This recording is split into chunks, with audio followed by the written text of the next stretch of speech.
Hello, fellow Ag Nerd. Thank you for joining me for another episode of The Future of Agriculture. My name's Tim Hammerich, and I get to sit down every week with the founders, farmers, innovators, and investors, the people shaping the future of the ag industry. Now, over the past decade, one of the areas of agriculture that has certainly changed the most is in the number of available digital tools that can be used on a farm. On the surface, this is a great thing. But if, and only if, these tools are both easy to use and, of course, produce actionable results. And even then, even if they're great, a farmer is really only going to use so many of these tools. The amount of apps a farmer or anyone's going to use is certainly not infinite. Jim Ethington has been thinking about these issues for well over a decade now. He started at the Climate Corp in 2008 when it was still known as WeatherBill, and was not yet exclusively an ag-focused company. He stayed with Climate for a decade through many milestones, including the acquisition by Monsanto and the integration of the 640 drive, which we featured in episode 241 with Craig Rupp. He left the company in 2018 as VP of Product at the time to take the job as CEO of Arable, which is where he still works today. Arable offers systems that are easy to install on any farm to enable data-driven decisions using measurements that matter. With real-time continuous visibility and predictive analytics of over 40 metrics, their flagship product, the Arable Mark, is a straightforward and versatile tool that can be adapted to any field's demands and can satisfy any producer's needs to know even the most granular tidbit of information about their harvest. But before we dive into things with Jim, and trust me, you're going to love this conversation, I want to start by telling you about another podcast that I'm hosting. It's called SWAT Agronomy. This show is presented by Croptomistic Technology, which are the makers of SWAT maps. The SWAT Agronomy Podcast features people who stand at the cutting edge of where technology meets agronomy. And we're just 4 episodes in, but we've already shared some really cool stories of farmers and agronomists putting technology to work in their operations. So if you're interested in on-farm application of precision ag technology, you definitely want to subscribe to the SWAT Agronomy Podcast. You can find it on any podcast platform. And now to dive into things with Jim Ethington. This is a really fun conversation about Agtech collaboration, finding ways to automate farm data collection, new types of data, including crop quality that can be leveraged maybe in the future, and which segments of farmers Jim's noticing embrace big data and automation in general. We start off, though, by talking about his days at the Climate Corp. As I said, he joined before they were even an ag tech company and stayed for a wild 10-year ride.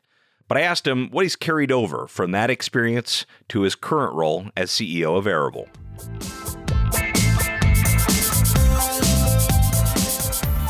It's really core to what Arable is doing and what I think is needed in agriculture. It's a little bit more of something that I think initially we struggled with at Climate and at WeatherBill, which is just how important accuracy and reliability and quality is as you deliver products to farmers. If you're talking about putting something in a farmer's hand where they're really betting their livelihood, if you say, hey, I want you to change the way you farm based on this product, man, you better be right, or you're not going to be on that farm very long. And just really understanding where that bar is, it can be tough. You're trying to build products, you're trying to ship things as a startup, you're trying to move fast. So how do you know how reliable, how accurate is good enough? And that's something I think just over the years I've come to appreciate and understand. I remember this is probably 2012, maybe early 2013.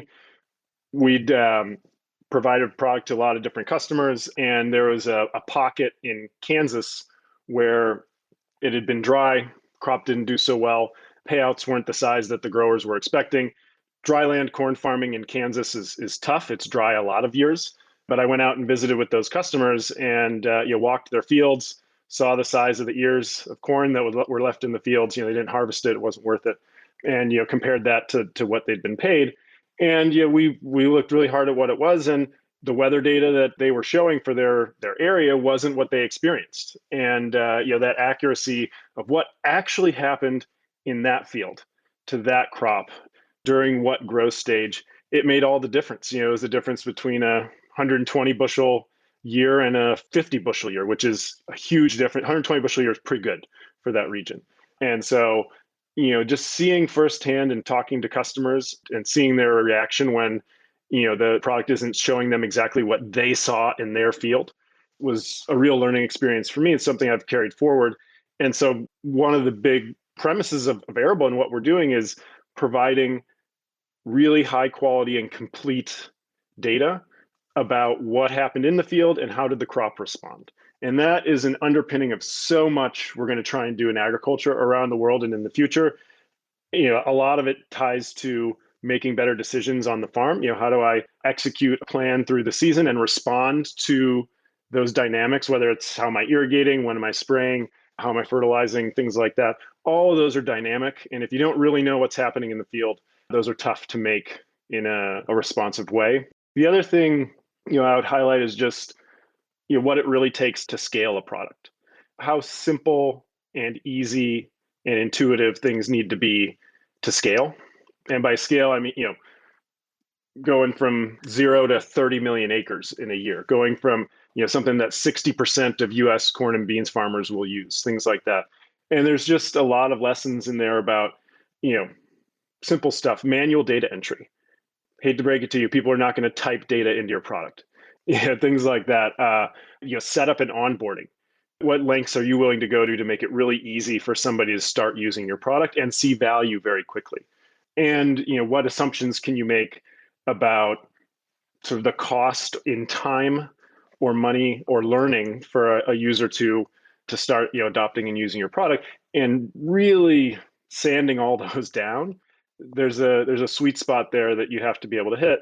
I mean, you don't have to. There's other ways to grow. You can take sort of a slower, longer path. But if you really want to scale rapidly, the amount of time and effort you have to spend on making things easy and seamless is immense. And that's, the way that shows up in what we do at Arable. You could say, all right, well, Arable involves devices that go into the field. There's nothing wrong with hardware, in solving these problems, especially if it's essential. That's our core belief is if you're really going to unpack this incredibly complex dynamic system of crops growing and how your actions are impacting them, you need that data. You need that data to do it. You just have to make it incredibly easy to get. And that's something we were able to do at Climate through the Field View Drive, which is, hey, you need this data about what was planted and what was harvested. The solution was this little device comes out of a box. You plug it into the CAN bus, which is sitting right by the seat in the tractor, the combine, and it's streaming data to your iPad in no time, and you're seeing value. And so you can have, oftentimes there's an assumption that as soon as you introduce any sort of hardware into this equation, it's going to make it too hard. That's often true. It's because it's so hard to make hardware that's really easy and reliable, though, that most people never quite get there. And so that tells a little bit of the Arable story, which is providing something that's so easy to go set up in the field, gives you complete information about really everything that's driving crop yield and crop quality, as well as the crop's response to those conditions, in something that comes out of the box, push one button, sets up in 2 minutes. I'm not building my own comms network. I'm not spending 3 hours at a location setting things up. It's got to be incredibly easy to deal with because, perhaps obviously, there's so many other things going on a farm. They don't have hours and hours for you. They just need the value as quickly as you can get it to them. That sounds a lot like the pitch of a lot of sensor companies. Like, hey, we have a really easy sensor. We put it out, gives you information about what's going on there. When you made the decision to join Arable, I'm sure they weren't the only one kind of making that pitch. What was it about Arable specifically that said, I want to hitch my wagon, not just to any sensor technology or to any software suite built around hardware, but to Arable? Yeah, I think what really drove it for me is I'd spent a lot of time out with customers, and I'd spent a lot of time on our own research farms. I'd set up a bunch of these pieces of equipment myself, and I'd seen one other thing, which, over that period, 2012, 2018, got the opportunity to talk to probably over 1,000 farmers and around the world. In that time period, we launched in Brazil, we launched in Europe, and I'd ask just about every person the same question, which is, what's the biggest challenge that you think technology could help you solve? What is it that a technology company like us could help you do that you'd be interested in? What would you have us do if we could solve a problem for you? By far, the most common answer and the most strongly held answer to that was, why are there all these separate systems that don't work well together? Why do I have to use multiple apps? Last thing I need is another login and another dashboard. The end result is it makes it all unusable to me. I cannot adopt these new digital technologies. It's too spread across and hard to use. And that is what really caught my attention about Arable, is it is putting together all of the things that you need to know about what happened during that season into one system. What is happening with the weather?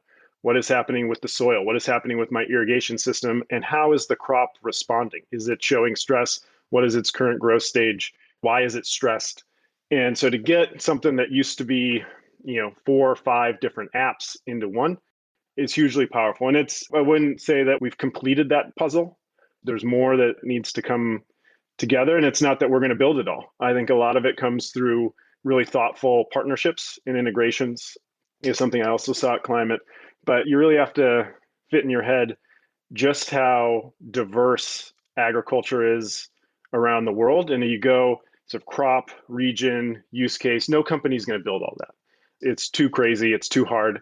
But companies who I think are listening to their customer, and that customer wants something that's seamless and easy, they're leaned into these types of proactive integrations and saying, hey, let's find somebody else who can help us do that. And however it works out, whether that customer is using our interface or your interface, like we just have to make sure that they're getting a seamless and compelling experience and not being stuck in this world of what happens oftentimes in sort of immature technology product spaces, which is everybody's sitting around fighting over who gets which part of the pie. And they're not stepping back and thinking about, man, compared to where this could be, this pie is pretty small. Why don't we all just focus on how to really, really grow this? And I think you look at sort of the digitization of agriculture and what's going to be happening, we're orders of magnitude, 2-3 orders of magnitude smaller than this will be in 20 or 30 years.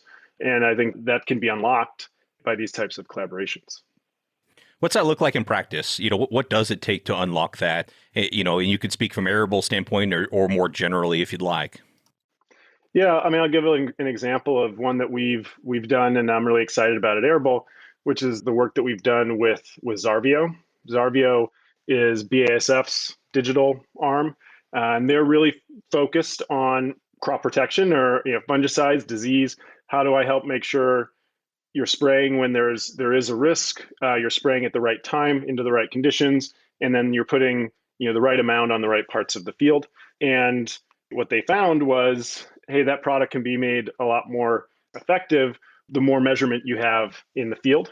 And they saw what Arable was doing, loved a lot of the same things I loved about it. Simple, easy, all-in-one, crop relevant. All these things we're measuring are exactly what plants care about. That's sort of been the premise of Arable from the beginning. It's a product for agriculture.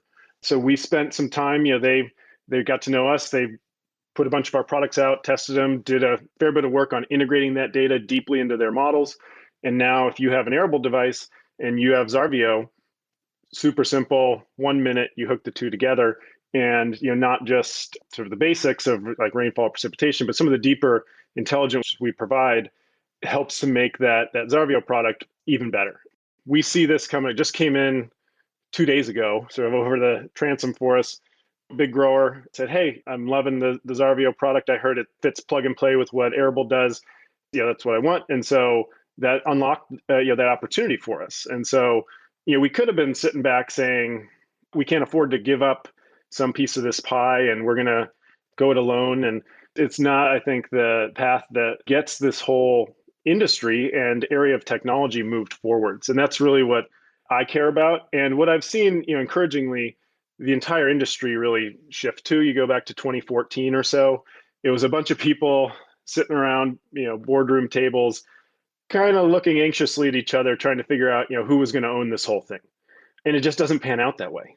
It turns out that we can all be good at our pieces. And hey, sometimes maybe we'll compete out there. Most of the time we can collaborate. And that's what pushes the industry forward. And so the Zarvio integration, it's not something you do in a week. There's a relationship there. There's teams working together. There's technical pieces, but it ends up being a really important piece. And another one I'm really excited about for us is with Netafim. Netafim, largest provider of drip irrigation equipment.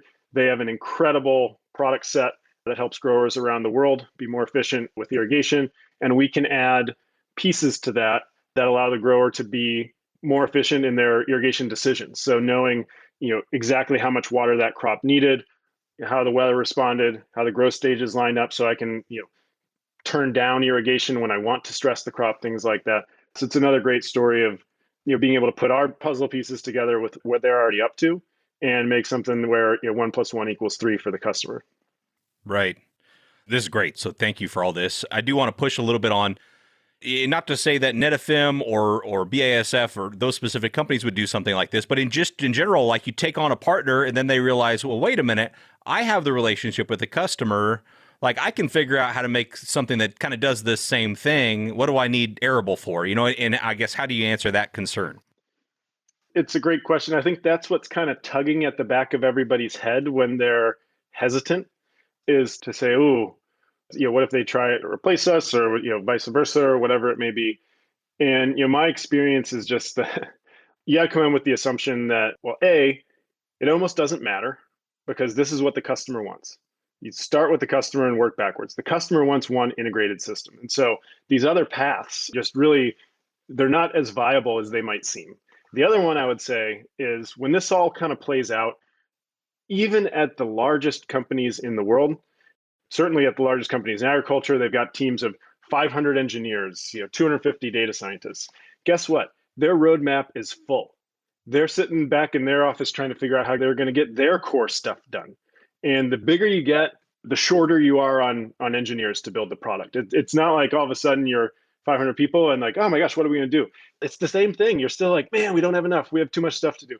And so, everybody's roadmap is packed. They're busy. Don't flatter yourself. They're not going to go build your product. Don't worry about it. And in fact, even if they do, they were probably going to anyway, and your partnership with them didn't do anything to accelerate it. And so I think you just have to let go a little bit and, again, go back to the customer and say, like, look, this is the path, is solving the right problem for the customer, growing the pie, making this a better overall technology space, more mature, and put aside what are probably natural fears of what risk does this pose to us. And it's just all of the benefits outweigh those risks, and those risks aren't really as real as you may think. Awesome. From your perspective, what data point or data points do you wish Arable did a better job of tying in? Because, part of what I'm hearing here, and correct me if my thought process is wrong, is kind of like, if all you have is a hammer, everything looks like a nail, right? So if all you've got is moisture data, you're like, oh, well, see, I didn't get enough moisture, and so my yield wasn't big enough, when obviously there's a million other factors that could impact yield. What data points, for your customers, do you wish you could collect more effectively or tie in more effectively? Because the more tools in the toolbox, the less, everything looks like a nail. Yeah, it's a great question. And, I'll try and light up some of the examples you're getting at, which are like, okay, great. If Arable is able to capture the weather, rainfall, temperature, humidity, wind, the light that the crop received, the crop's biomass and canopy temperature, and the soil moisture, temperature and salinity, and how much I watered, that's great. But you're still missing a lot of key pieces, right? And so I think a great example is around disease. And so if I'm trying to help a farmer or an agronomist make a decision about whether or not there is disease risk, there's a couple other key pieces that you can call it the disease triangle, right? We're really talking about one point on that triangle, which is, did the environment set up in a way that, it was hotter, it was wetter, the leaves stayed wet longer? Those are the types of things we can characterize. What we can't characterize is, were those fungal spores in the air? If there's not an inoculum, all the conditions in the world don't mean go spray. You could draw a parallel to insects. And so a lot of cool technologies out there where folks are now increasingly able to capture that data in a way that's less manual. That's been doable for a while.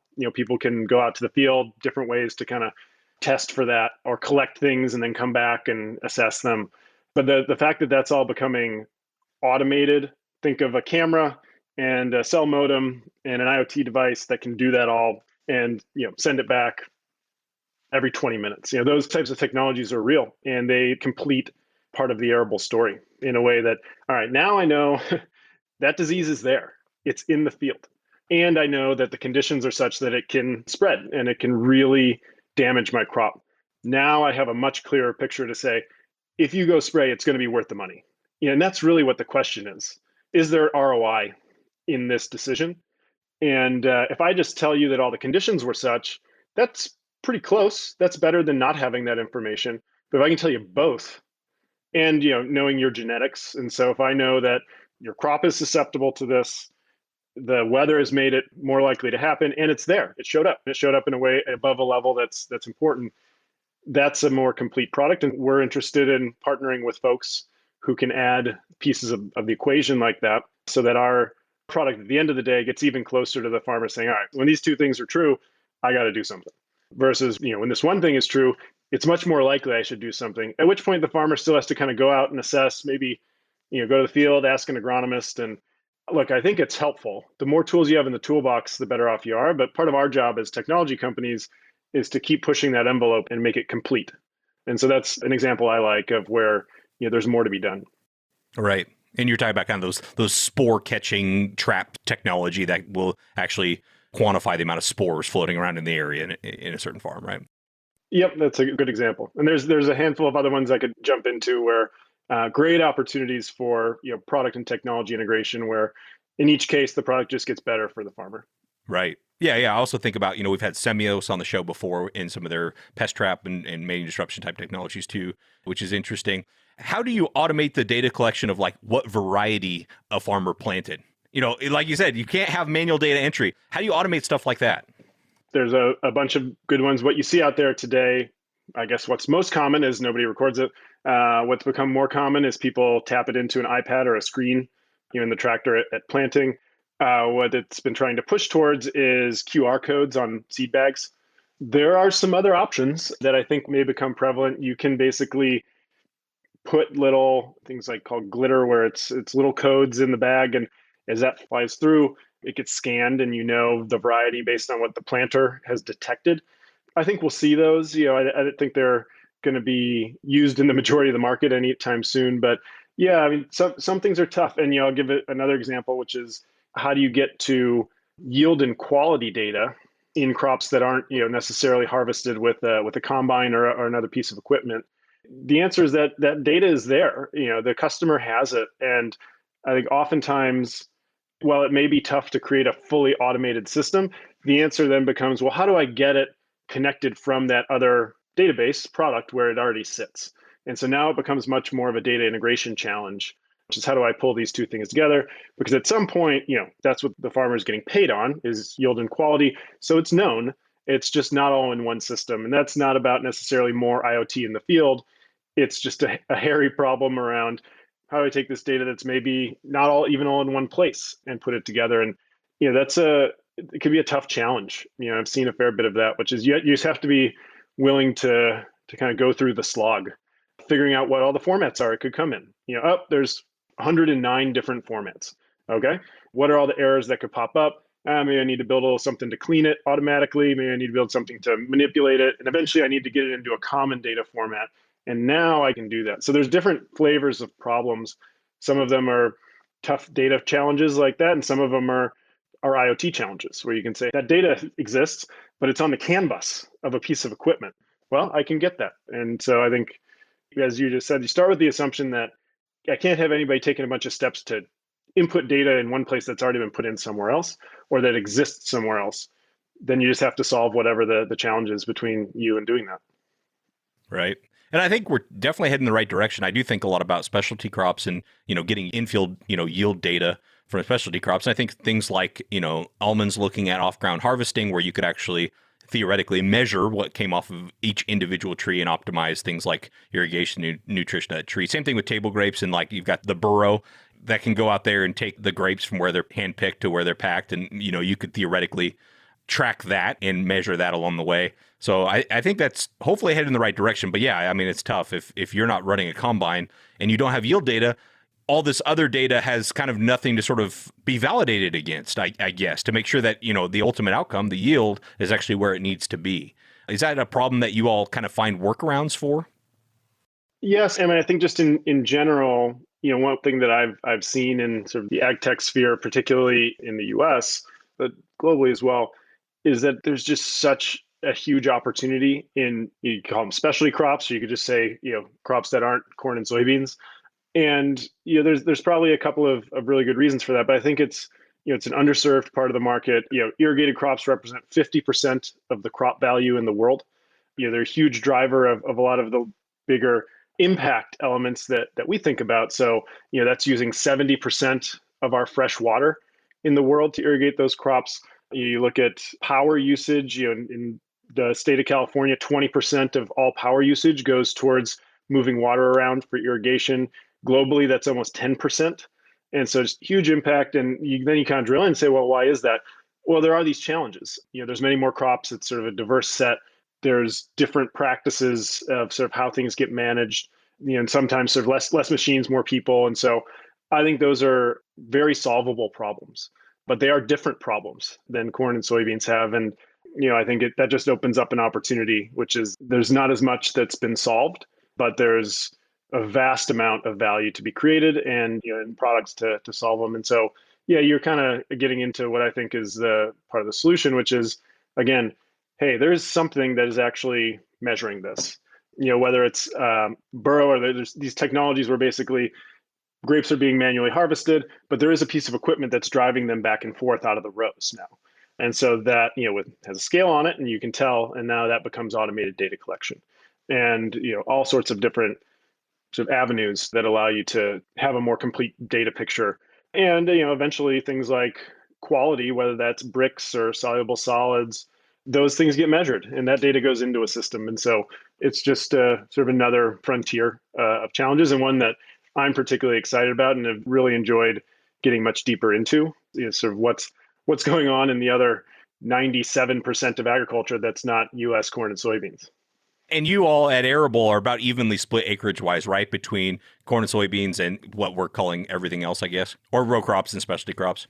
Yeah, exactly. And, a lot of the other row crops, cotton, potatoes, sugar beets, things like that, where either, some more intricate decisions being made or it's irrigated and things like that. And so we do have customers who are, dryland corn and soybean farmers in the Midwest, but they're not the majority of our business. And I think that's okay. There are a lot of irrigated corn farmers in Nebraska. A lot of people doing more sort of R&D or seed corn tend to be our sweet spot right now. And part of that is it's before we can go into that market, it's on us to build a great product for them. And I think that's out there, and that's something we'll be able to do.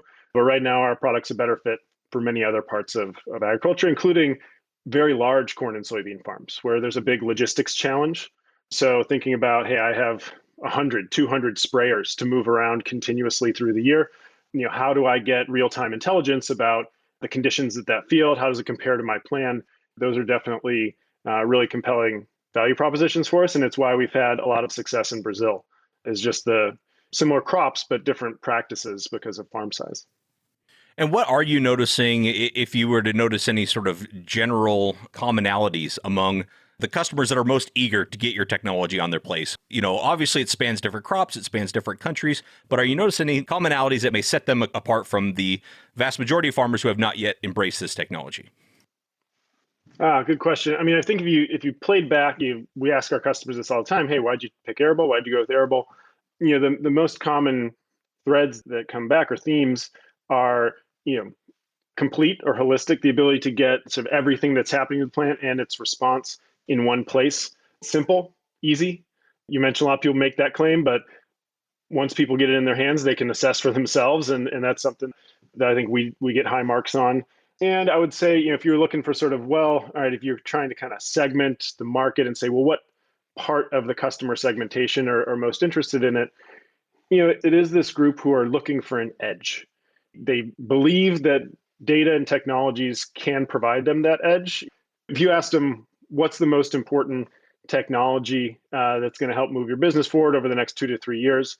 And if they say big data and analytics, the people who answer that, which is, I think a good third or so of the market and some of the survey data that we've seen, those are the folks who are going to be interested, who are trying to get an advantage and also trying to adjust to a lot of the changes that are happening in the market, whether that's climate change. A grower in California was talking about how, used to see 2 or 3 days over 100 during the growing season, now sees 12 to 14.